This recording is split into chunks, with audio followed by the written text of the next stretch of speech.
Il existe dans la vie des moments qui ne ressemblent pas à des portes, mais qui en réalité en sont. Pas les portes visibles, celles qui grincent sur leur charnière et que l'on pousse consciemment pour entrer ailleurs. Non, celles dont je parle sont plus silencieuses, presque timides. Elles ressemblent à une pensée passagère, à un léger malaise dans une conversation autrefois familière, à cette étrange impression que quelque chose autour de vous ne correspond plus tout à fait à ce que vous ressentez à l'intérieur. Et pourtant, ces moments sont souvent les plus décisifs. Imaginez un instant un poisson qui a vécu toute sa vie dans un vaste lac. Pour lui, ce lac est l'univers. Les courants qu'il connaît, les rochers qu'il contourne, les reflets changeants de la surface, tout cela constitue la totalité du réel. Mais un jour, sans qu'il comprenne exactement comment, il franchit un passage étroit et se retrouve dans une autre étendue d'eau. L'eau est toujours de l'eau, les courants existent encore, la lumière danse toujours à la surface. Pourtant, quelque chose est différent. Les profondeurs semblent plus vastes, les mouvements plus libres, et les anciennes routes qu'il suivait autrefois n'existent plus. Ce qui est étrange, c'est que le poisson ne sait pas immédiatement qu'il a changé de monde. Les humains vivent souvent des transitions semblables. Mais contrairement aux récits spectaculaires que l'on raconte dans les films ou les mythes, ces transitions ne sont presque jamais accompagnées de tonnerre, de révélations flamboyantes ou de cérémonies grandioses. Elles se produisent dans le calme de la conscience, dans un regard qui change, dans une question qui surgit soudain, là où autrefois il n'y avait que certitude. Et c'est précisément là que commence notre exploration. Car il est possible, et même très probable, que vous ayez déjà quitté votre ancien niveau de réalité sans vous en rendre compte. Cette phrase peut sembler étrange, presque déroutante. Après tout, votre maison est peut-être la même, les rues que vous empruntez sont les mêmes, les visages familiers sont toujours là. Le monde extérieur semble n'avoir subi aucune transformation spectaculaire. Pourtant, le niveau de réalité auquel vous participez n'est pas uniquement défini par ce qui vous entoure. Il est défini par la manière dont votre conscience organise, interprète et ressent ce monde. La réalité n'est pas seulement un lieu, c'est une relation. Pendant longtemps, nous vivons dans des structures invisibles qui façonnent notre perception. Ce sont des cadres mentaux, des récits hérités, des habitudes émotionnelles qui nous disent silencieusement ce qui est possible, ce qui est important, ce qui est vrai. Ces structures sont si profondément intégrées à notre esprit qu'elles deviennent transparentes, comme l'eau pour le poisson. Mais quelque chose d'étrange se produit parfois. Une idée apparaît. Une expérience vous secoue doucement. Une rencontre, une lecture, une perte, ou même une simple fatigue intérieure fissure légèrement les murs de ce monde invisible. Et soudain, ce qui semblait immuable devient questionnable. Les certitudes se transforment en hypothèses. Les limites que vous croyiez solides commencent à ressembler à des lignes tracées dans le sable. À ce moment-là, quelque chose change. Pas toujours de manière spectaculaire. Parfois, c'est presque imperceptible. Pourtant, c'est exactement comme franchir une frontière que personne n'a marquée sur la carte. Vous entrez dans un autre niveau de réalité. Dans ce nouvel espace, certaines choses qui semblaient auparavant normales commencent à paraître étranges. Certaines ambitions perdent leur pouvoir. Certaines conversations semblent tourner en rond comme de vieilles horloges qui continuent de tic-taquer alors que le temps réel s'est déjà déplacé ailleurs. Il peut aussi se produire l'effet inverse. Des idées qui vous semblaient autrefois abstraites ou lointaines deviennent soudain évidentes. Vous commencez à voir des motifs, des connexions, des dynamiques humaines ou psychologiques que vous ne perceviez pas auparavant. C'est comme si votre esprit avait changé de résolution, comme si le monde avait soudainement gagné en profondeur. Mais voici la partie la plus fascinante. La plupart des gens ne remarquent pas immédiatement ce changement. Ils continuent à marcher dans leur vie comme un voyageur qui aurait franchi une frontière invisible pendant la nuit. Les paysages changent lentement autour de lui, mais parce qu'il avance pas à pas, il ne réalise pas immédiatement qu'il se trouve dans un autre pays. C'est précisément cette situation qui rend ce moment si puissant. Car si vous avez déjà quitté votre ancien niveau de réalité, alors certaines de vos anciennes cartes mentales ne fonctionnent plus tout à fait. Les stratégies qui semblaient autrefois évidentes peuvent maintenant sembler insuffisantes. Les explications que vous acceptiez auparavant peuvent commencer à paraître simplistes. Ce n'est pas un problème, c'est un signe. Un signe que votre conscience est en train de s'étendre. Dans l'histoire humaine, chaque transformation profonde commence exactement ainsi. Avant qu'une civilisation ne change, quelques individus commencent à percevoir le monde différemment. Avant qu'une nouvelle idée ne transforme la science, quelqu'un ressent d'abord que l'ancien modèle ne décrit plus parfaitement la réalité. Ces moments sont souvent subtils, presque silencieux, mais ils marquent le début d'une mutation intérieure. Et si vous êtes ici, en train de lire ces lignes, il est possible que vous soyez déjà dans cet espace intermédiaire, cet étrange territoire entre deux versions du réel. L'ancienne réalité ne vous contient plus entièrement, mais la nouvelle n'a pas encore complètement pris forme. C'est un peu comme être sur une rive au crépuscule, où la lumière du jour et l'ombre de la nuit coexistent pendant un moment fragile. Dans cet intervalle, une question apparaît naturellement. Si vous avez déjà quitté votre ancien niveau de réalité, alors dans quel monde êtes-vous en train d'entrer? C'est précisément ce que nous allons explorer. Lorsque l'on commence à soupçonner que l'on a quitté un ancien niveau de réalité sans même s'en apercevoir, une question se lève naturellement, comme une brume qui se dissipe au-dessus d'un lac au petit matin. Qu'est-ce qu'un niveau de réalité au juste? Est-ce un endroit, une dimension mystérieuse comme celle décrite dans les romans de science-fiction, ou quelque chose de plus subtil, plus intime, presque invisible? La réponse se trouve souvent dans un lieu étonnamment proche, notre perception. Le monde que nous habitons n'est pas seulement constitué d'objets, de villes, de technologies et de paysages. Il est aussi fait de significations. Chaque personne traverse la même planète, mais la planète qu'elle expérimente intérieurement peut être radicalement différente. Deux individus peuvent marcher dans la même rue, respirer le même air, entendre les mêmes bruits de circulation, et pourtant vivre dans deux réalités psychologiques distinctes. La réalité humaine est un phénomène interprété. Notre esprit agit comme un grand architecte silencieux. Il ne se contente pas de recevoir le monde. Il le structure, il l'organise, il lui donne une forme cohérente. Les neurosciences et la philosophie contemporaine parlent parfois de modèles internes du monde, ces cartes mentales que notre cerveau construit pour naviguer dans l'existence. Mais bien avant les laboratoires et les théories modernes, les sages, les mystiques et les philosophes avaient déjà pressenti cette vérité. Ce que nous appelons la réalité est en partie un récit que notre conscience raconte pour donner un sens au chaos. Pendant longtemps, ce récit semble stable. Nous grandissons dans des systèmes de croyances transmis par la famille, la culture, l'éducation, les médias et les expériences personnelles. Ces systèmes deviennent les lois invisibles de notre univers. Ils déterminent ce que nous pensons possible ou impossible, précieux ou insignifiant, menaçant ou rassurant. Dans cet état, la réalité ressemble à une pièce de théâtre dont nous connaissons déjà le script. Nous savons comment les gens sont censés agir. Nous savons ce que signifie réussir, échouer, aimer, perdre. Les rôles sont relativement clairs, les règles du jeu implicites mais solides. Et tant que nous restons dans ce cadre, tout semble relativement cohérent.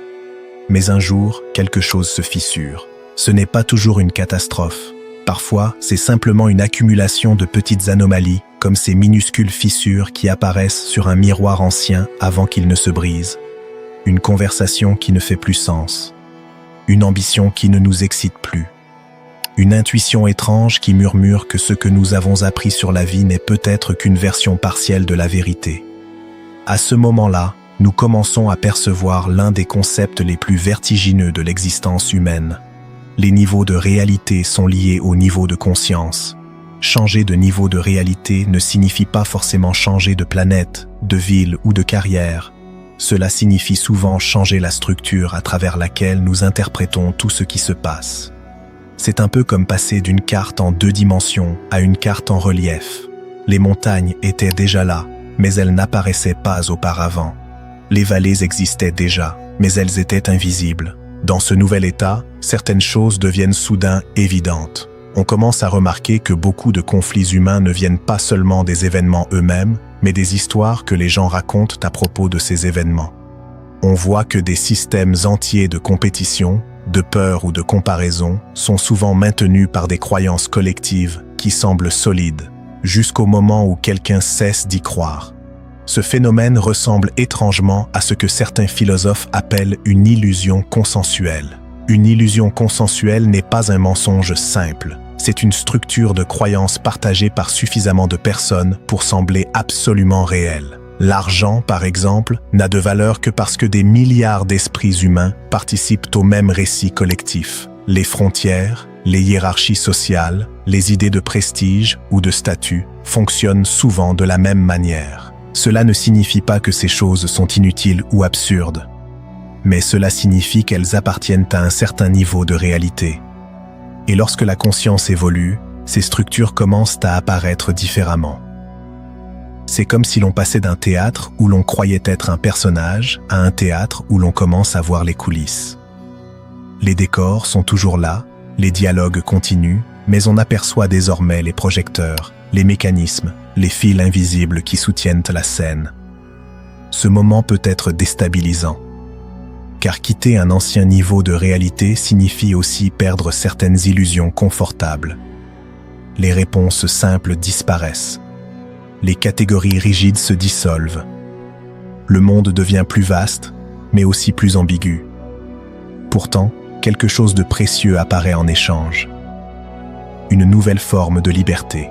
Lorsque l'on comprend que la réalité est en partie construite par la conscience, on commence aussi à comprendre que la conscience peut évoluer. Et lorsque la conscience évolue, les possibilités de la vie changent elles aussi.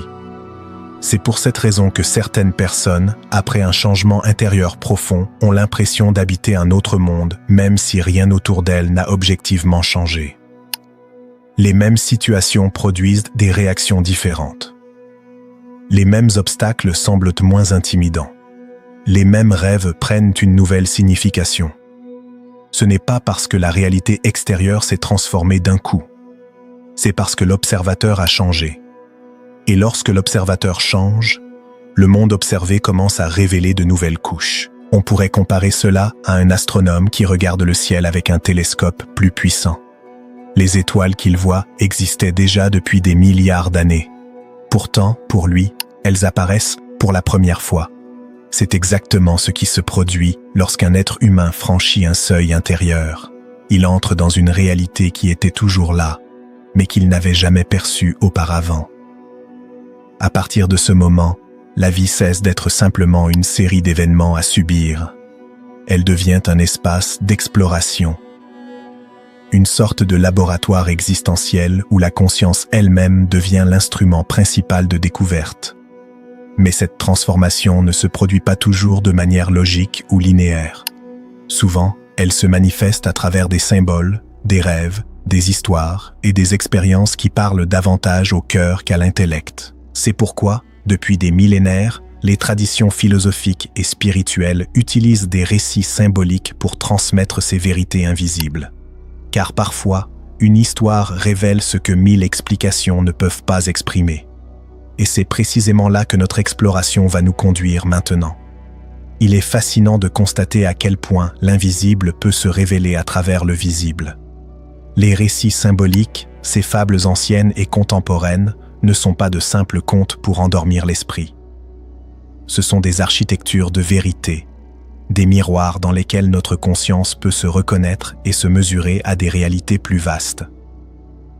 Dans le contexte de l'expérience où vous avez déjà quitté votre ancien niveau de réalité, sans vous en rendre compte, ces récits deviennent des cartographies secrètes de l'âme, des guides silencieux pour traverser les frontières intérieures. Imaginez un vieil arbre dont les racines plongent si profondément dans le sol qu'elles atteignent des nappes d'eau oubliées depuis des siècles. La plupart des promeneurs voient seulement l'écorce rugueuse et la canopée, admirant les branches qui se balancent au gré du vent. Mais l'arbre, lui, vit dans une dimension invisible. Ses racines dialoguent avec la terre, captent l'humidité des couches profondes, communiquent avec d'autres arbres à travers un réseau souterrain que personne ne voit. Ce vieil arbre est une métaphore de votre propre conscience. La surface que vous percevez est seulement ce que vous étiez habitué à connaître, le monde ordinaire. Mais sous cette surface, s'étend un territoire vaste, complexe, chargé de signaux subtils que vous commencez à percevoir lorsque vous franchissez ce seuil intérieur. Il existe aussi le mythe du labyrinthe, repris dans de nombreuses traditions. Le labyrinthe n'est jamais une simple prison. Il est un espace initiatique. Celui qui entre croit parfois se perdre, mais en réalité, chaque détour, chaque impasse, chaque rencontre fortuite avec l'ombre ou la lumière est une leçon déguisée. Franchir un ancien niveau de réalité ressemble beaucoup à pénétrer dans un labyrinthe dont les murs ne sont pas de pierre, mais de perception.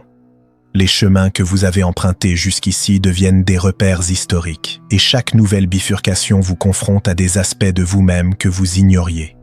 Il n'y a pas d'échec dans le labyrinthe, seulement des révélations progressives. Dans certains récits mystiques, on parle de la traversée du désert.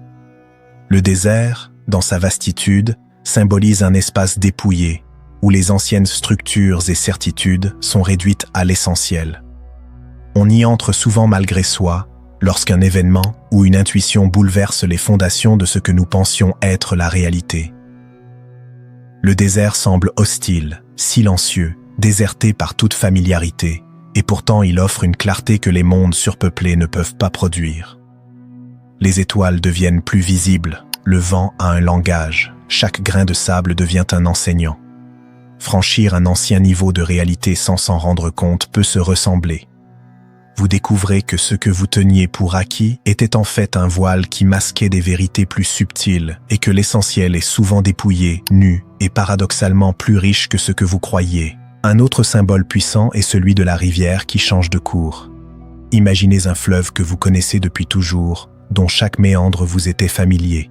Et puis, un matin, vous découvrez que l'eau a trouvé un nouveau chemin. Vous ne pouvez plus suivre les anciennes berges, car elles n'existent plus sous vos yeux. Pourtant, le fleuve est toujours là, plus vivant que jamais, mais il vous demande d'adopter un autre rythme, d'apprendre une autre fluidité. La vie quotidienne, les relations, les choix personnels et professionnels deviennent cette rivière.